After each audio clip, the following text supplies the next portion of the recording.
39장 1절로 21절까지 말씀은 이 부살렐과 오홀리압을 중심으로 한 이 장인들이 아론과 아론의 아들들, 이 사람들이 제사장 직분을 감당을 하거든요.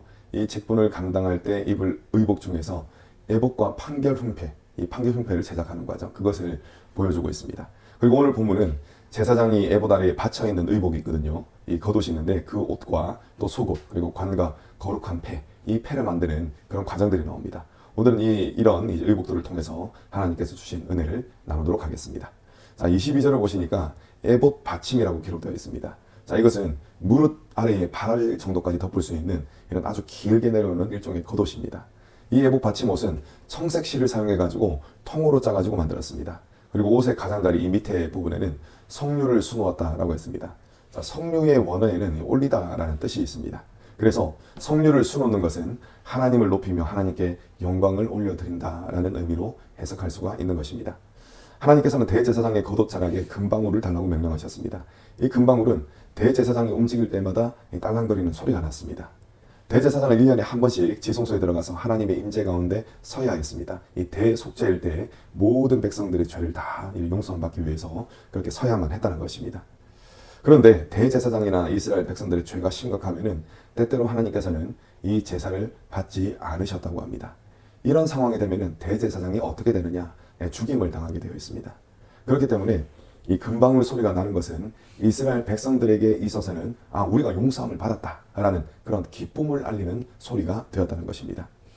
하나님이 그들의 제사를 받으시고 모든 죄를 용서하시면 대제사장은 금방울 소리를 내면서 지성소를 빠져나올 수가 있었던 것입니다. 그렇기 때문에 이 금방울 소리가 이스라엘 모든 백성들에게 기쁨의 소리가 되었던 것입니다.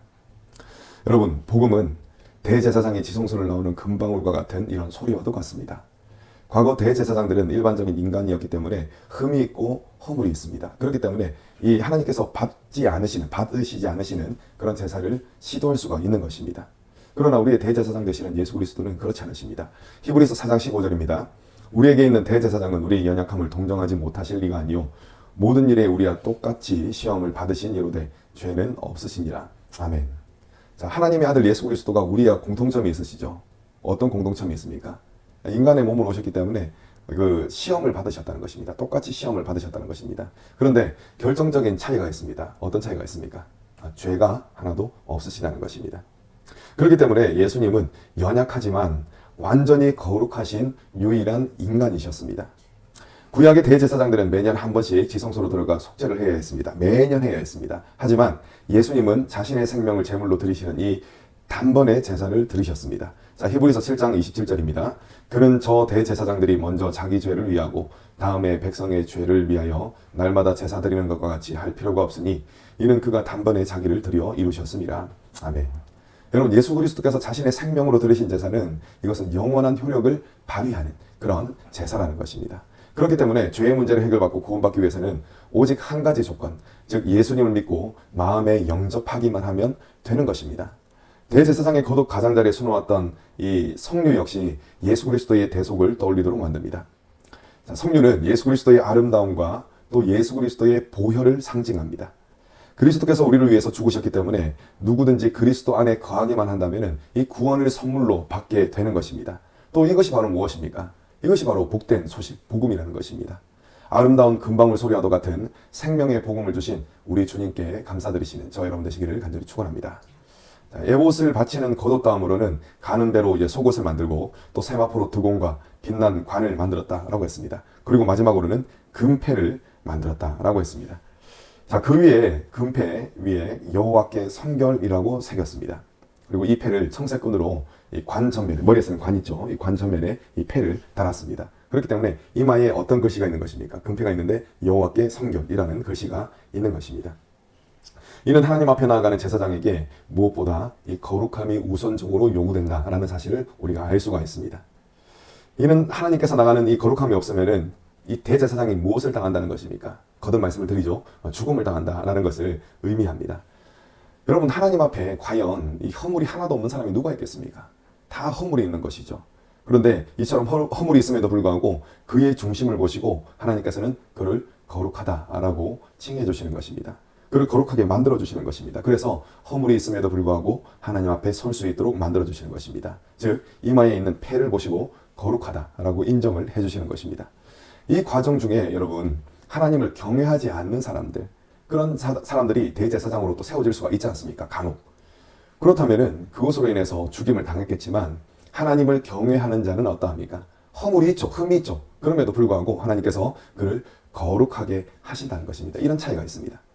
하나님께서는 이러한 은혜로우신 일을 예수 그리스도를 통해서 이루셨습니다. 우리 역시 연약하고 허물이 있는 자입니다. 그럼에도 불구하고 우리 속에 주어진 예수 그리스도를 믿는 이 믿음을 모시고 하나님께서는 우리를 어떻게 칭해 주시는 것입니까? 의롭다, 거룩하다 라고 칭해 주시는 것입니다. 이와 같이 우리 주님으로 인해서 우리는 하나님 앞에 나아갈 수가 있는 것입니다. 우리를 거룩하다 칭함받게 하신 이 금패와 같으신 예수님, 이 예수님께 감사드리시는 저희 여러분 되시기를 간절히 소망합니다. 말씀을 맺겠습니다. 39장은 제사장이 입어야 하는 옷에 대한 기록입니다.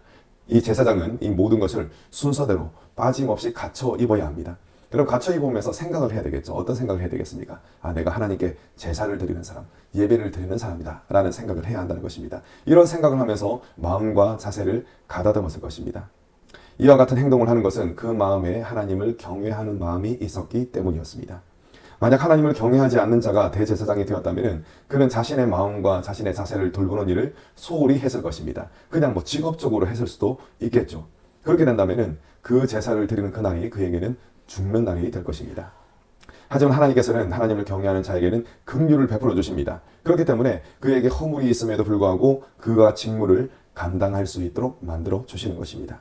오늘날은 이 모든 일들이 예수 그리스도 안에서 이루어집니다. 우리 역시 하루에 수없이 실수하며 넘어지는 그러한 연약한 자들입니다.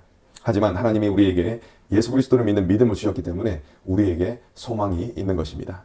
그 어떤 상황 속에서도 낙심하지 마시고 오직 믿음을 붙드시며 예수 그리스도와 날마다 동행하시는 저와 여러분 되시기를 간절히 축원합니다.